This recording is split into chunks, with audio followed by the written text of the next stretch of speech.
Bonjour, la séquence d'aujourd'hui porte toujours sur la définition du terrorisme et parmi les nombreux acteurs nationaux et internationaux qui se sont penchés sur le sujet, l'Union européenne a essayé de définir sa propre vision du terrorisme et a pu parvenir à un certain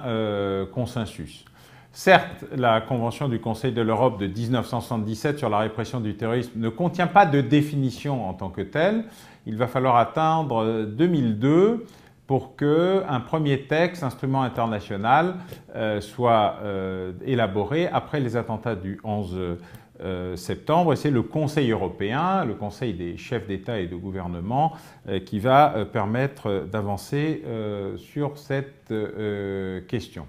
La définition de l'infraction terroriste repose alors sur un double critère, des actes préalablement réprimés en droit pénal et une incrimination supplémentaire. L'approche de la Commission reprise dans la décision cadre s'inspire donc de la législation britannique et en partie des prémices de la législation française de 86. Terrorisme Act de 2000, législation française de 86, qui définit le terrorisme par un objectif d'intimidation d'un gouvernement ou d'une population afin de promouvoir une idéologie. C'est un mixte entre les deux et cette décision intervient en juin 2002 en réaction évidemment aux attentats du 11 septembre et aussi à une problématique générale d'exposition de l'Union européenne qui sera d'ailleurs elle-même touchée par les attentats de Londres ou de Madrid.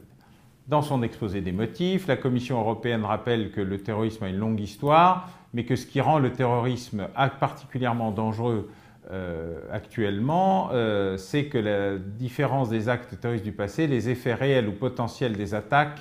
armées sont de plus en plus dévastateurs et mortels, notamment pour les populations civiles. Cela est dû à la sophistication croissante et aux ambitions impitoyables des terroristes eux-mêmes,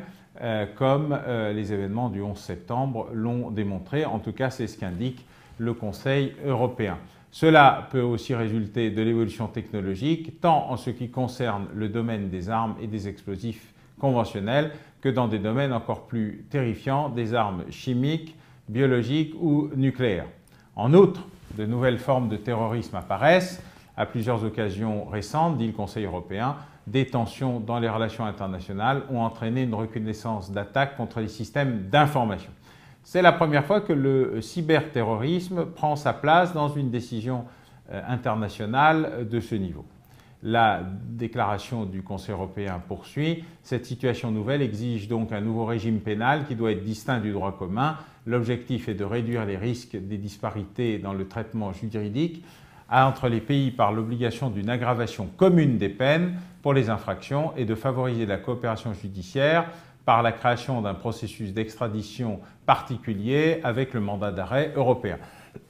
Cette décision oblige également les États membres à adopter une législation spéciale et nationale contre le terrorisme. On voit bien qu'il s'agit là à la fois d'un texte extrêmement réactif et d'un texte extrêmement précis,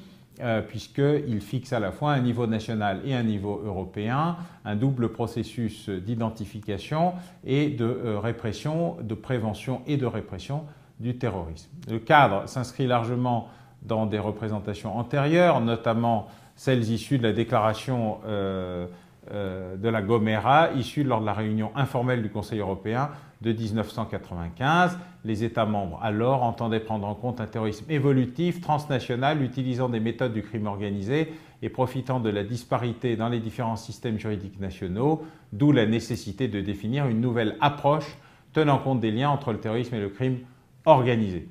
La Convention du Conseil de l'Europe pour la prévention du terrorisme, qui elle a été signée à Varsovie en mai 2005 et ratifiée par la France en février 2008, utilise dans son article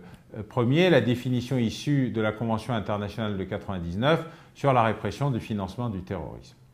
Il faut le dire, l'Europe a été durablement touchée puisqu'entre 2009 et 2013, pour ne prendre que cette partie mise à jour des rapports d'Europol dit TESAT sur la question, un millier d'attentats avortés, déjoués ou réussis ont été recensés dans les États membres de l'Union, causant la mort de 38 personnes, et à ces victimes s'ajoutent un certain nombre de citoyens européens enlevés ou tués par des groupements terroristes dans le monde.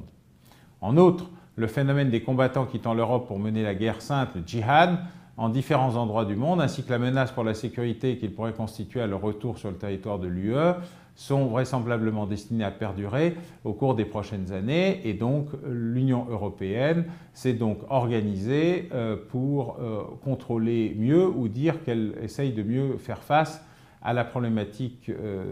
territoriale dans le contrôle de ses frontières et dans une double approche à la fois nationale et internationale. Selon l'Union européenne, sa stratégie vise à lutter contre le terrorisme à l'échelle mondiale en respectant les droits de l'homme et de rendre l'Europe plus sûre en permettant à ses citoyens de vivre dans un espace de liberté, de sécurité et de justice selon les termes habituels utilisés à cet égard. Les États membres sont résolus à lutter ensemble et assurer une meilleure protection. Et donc, la stratégie de l'Union européenne contre le terrorisme a été adoptée en 2005. Elle s'appuie sur les 4 piliers principaux que sont prévention, protection,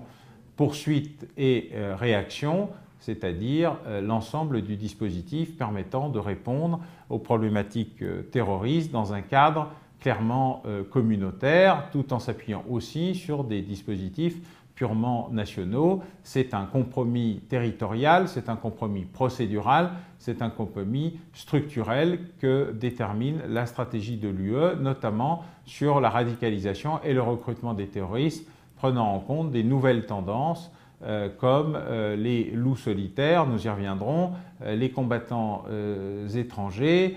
ou évidemment le recrutement de jeunes gens par le biais d'Internet.